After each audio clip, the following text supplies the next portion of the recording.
Okay, dear students, today we are going to learn the structured query language, the SQL language.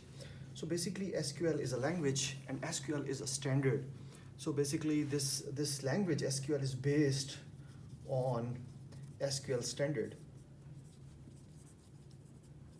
So the standard was basically set by the major database management system vendors of that time. And the reason of having a standard by the major database management system vendors was to achieve portability and interoperability, which means portability means, for example, a database is developed in a technology. So for instance, if we want to convert, or if you want to shift that database from one DBMS technology to the other, that should be possible.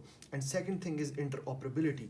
Interoperability is that, for example, we have two different databases developed in two different database management system technologies, and for example, if they want to interact, they should be able to interact. So these were two basic objectives in order to achieve which this SQL standard was set and was used by the major database management system vendors of that time.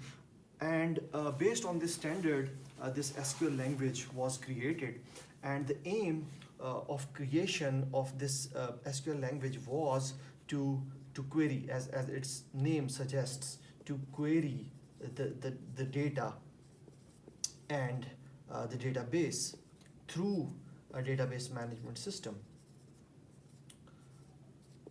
So currently, in today's settings, we have to interact with the database and the data through a database management system. So for example, we have a database in which we have some data, for example. So we cannot directly interact with this database in a database system. So there is a database management system in between, and we have to interact through that database management system. And for example, we have an application. For example, we have an application program, and for example, there are some users which interact with this application through the user interface, and this application in turn interacts with the database management system, and then this database management system interacts with the database and the data. Or we have the technical users.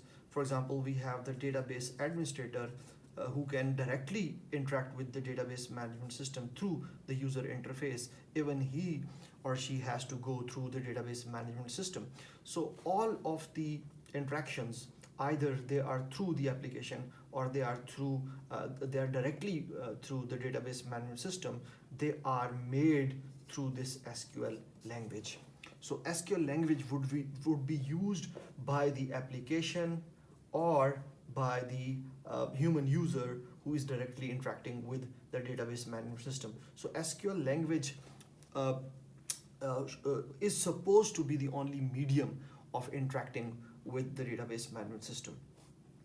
So there are three types of activities which can be performed on the database and the data, and based upon those types, we have three different families of commands of SQL language. So commands, because this language is based on commands, it's a command-based language, which means that we cannot write a program in SQL. It's not a programming language, but any SQL statement or any SQL command is basically, we can say that is equivalent to a program that executes independently, just like a computer programs executes.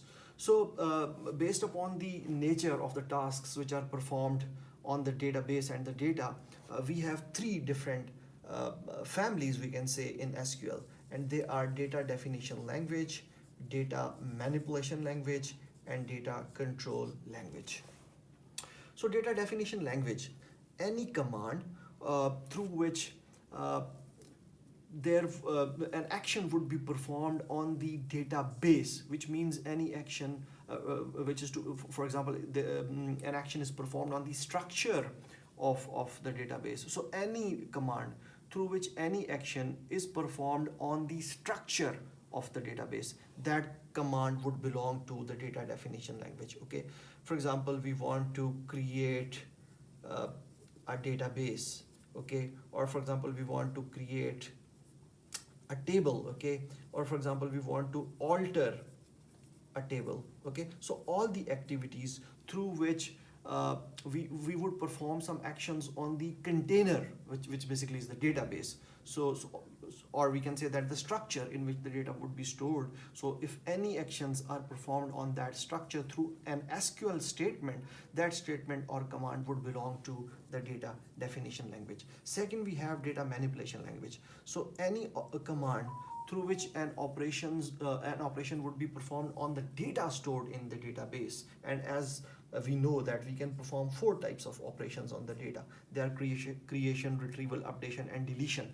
So the commands which would be used to perform these actions on the data stored in the database, those commands would belong to the data manipulation language. And finally, we have data control language, which would be used, the commands which would be used to perform some actions in order to control the access control of the database through database management system. All those commands, they would belong to data control language.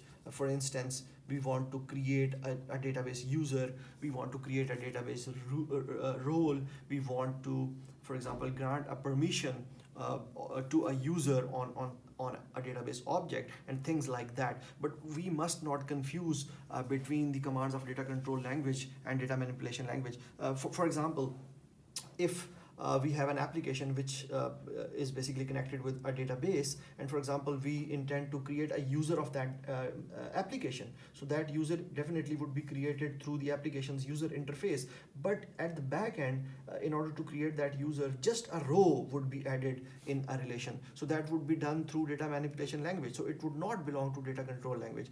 Data control language means that, for example, in order to create a database user at the DBMS level. For example, this DBA's account is to be created, or for example this DBA's role is to be defined, or for example for this application, because whenever an application is to be connected to the database, that has to go through a user account. So for example, that user account is to be created through which this application would interact with the database management system or the data or the database. So all those commands, they would belong to the data control language. So this was the introduction of SQL and the families of commands in the structured query language. Thank you very much.